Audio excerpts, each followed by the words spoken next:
Hello, Ssekandi is my name once again, Atom Science Center. Today we are looking at bonding.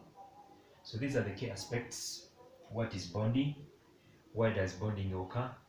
We are going to look at types of forms of bonding, influence of bonding on nature of compounds. So if we are to begin, what is bonding? So that is the definition of bonding. So we can define it as the process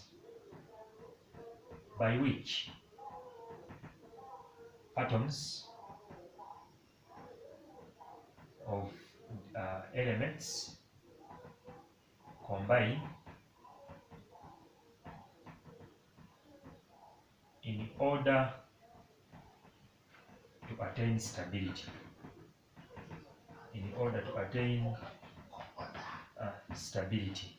So you can ask yourself, why don't some elements form compounds, yet some form so many compounds, and we usually see so many of such compounds. So atoms of elements like argon, elements like xenon, elements like neon, those rare gases. Then there are also elements like gold, like mercury. They have very few compounds.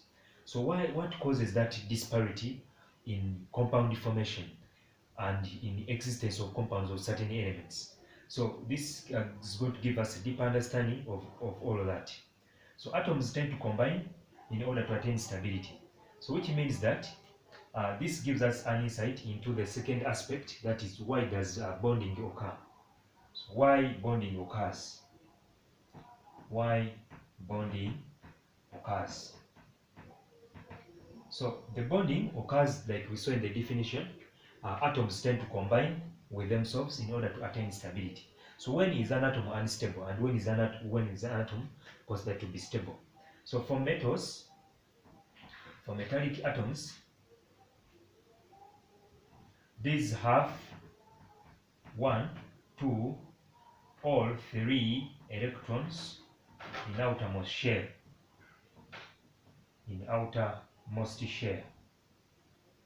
So Ig, sodium, has 11 electrons, so it is 2 to 8 to 1. 2 to 8 at 1, which simply means that this 1 electron, the outermost shell, is far below the 8 that are supposed to be in that shell for it to be stable. So this makes metals very unstable and hence highly reactive, because the 1, the 2, or the 3 electrons are so few compared to the 8 that they're supposed to possess in the outermost shell. So this gives the metals a high degree of bonding ability and then a high degree of reactivity, because they can easily lose the 1, the 2, or the 3. Then we look at the non-metallic atoms. Non-metallic atoms. These have usually they have 5, 6, 7, or 8 electrons in the outermost shell. So Ig, we have chlorine with 2, with chlorine with 17, that's 2 to 8 to 7. So the 7 electrons that outermost shell is something quite big, and therefore they can only just gain 1 extra electron to become stable. Why? Because we all know the first shell of an atom must have a maximum of 2, and the rest of the shell must have a maximum of 8.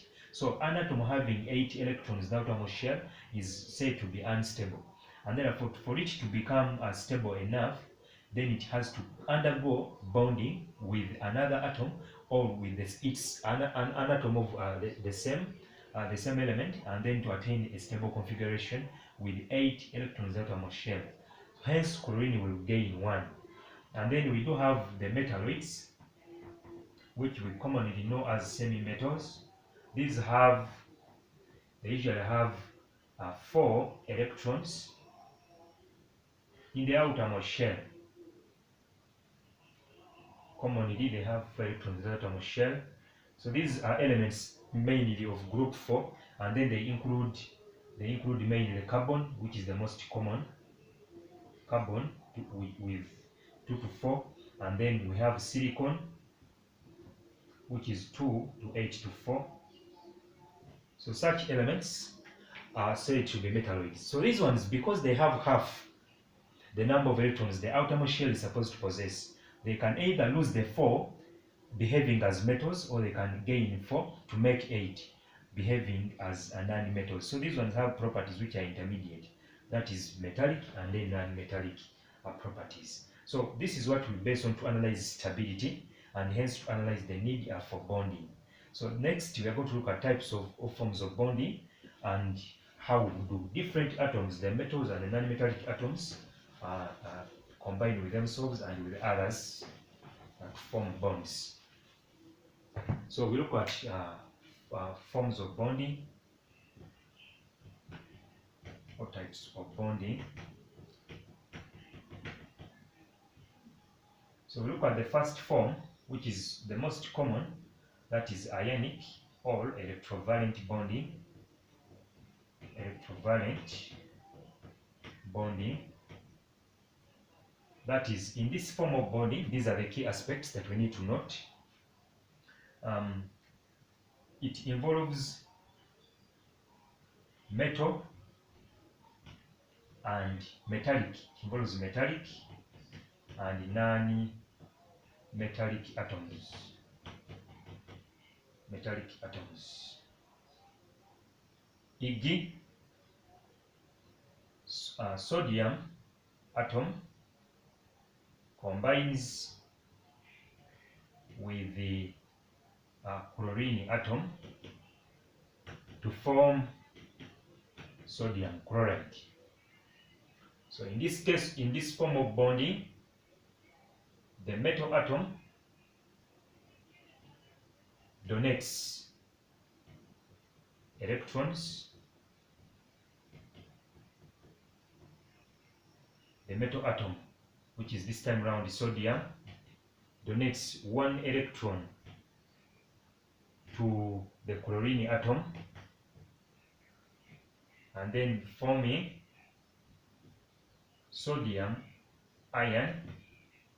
Sodium ion, that is after losing 1 electron, so it is unipositively charged because it has lost 1, and the chloride ion, it is uninegatively charged because it has the chlorine has gained 1 electron.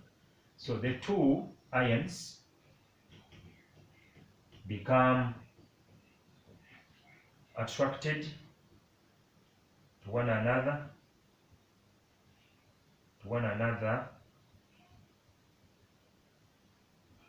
by strong electrostatic forces of attraction,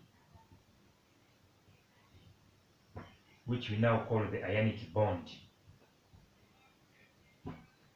So this makes us appreciate, this draws you to a conclusion that one, we involve a metal and non-metallic atoms, and then we are giving an example here that how do those metal and non-metallic atoms bond? The metal donates electrons to the non-metal atom, and then the non-metal atom, of course, is receiving the electrons from the metal atom, and then because the metal atom has lost, it becomes positively charged. The charge depends on how many electrons were donated.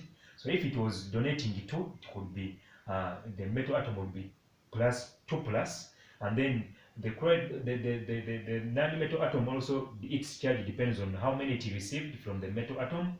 So because this one gained 1, that's why it is just minus with a single minus charge. But if it had gained 2, it would be 2 minus. So the metal atom becomes positively charged and the non-metal atom becomes negatively charged. Now, because the ions are oppositely charged, they tend to attract each other via strong forces of attraction, exerted forces of attraction, and then that is what's called the ionic bond between the two atoms. So if we are to illustrate,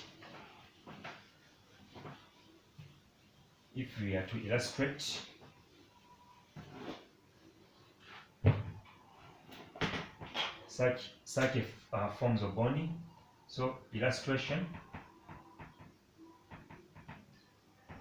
So we have the sodium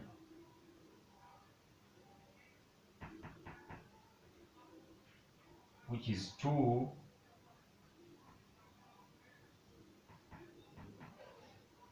to 8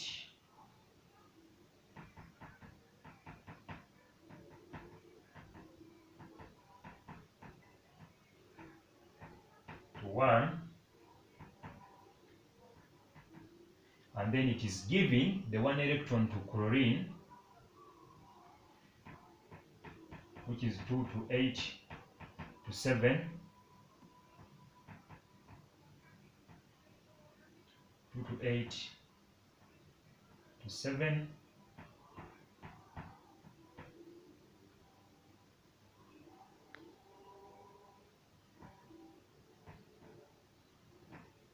so this one is the one given here, and then the 2 become, this one becomes,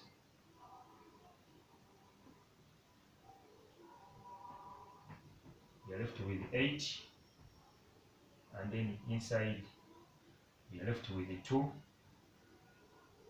then the nucleus. So it becomes 2 to 8, and that is now sodium ion. So this one becomes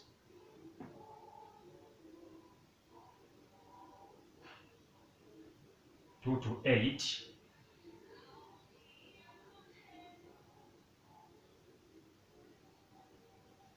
2 to 8 to 8, chloride ion, 2 to 8 to 8.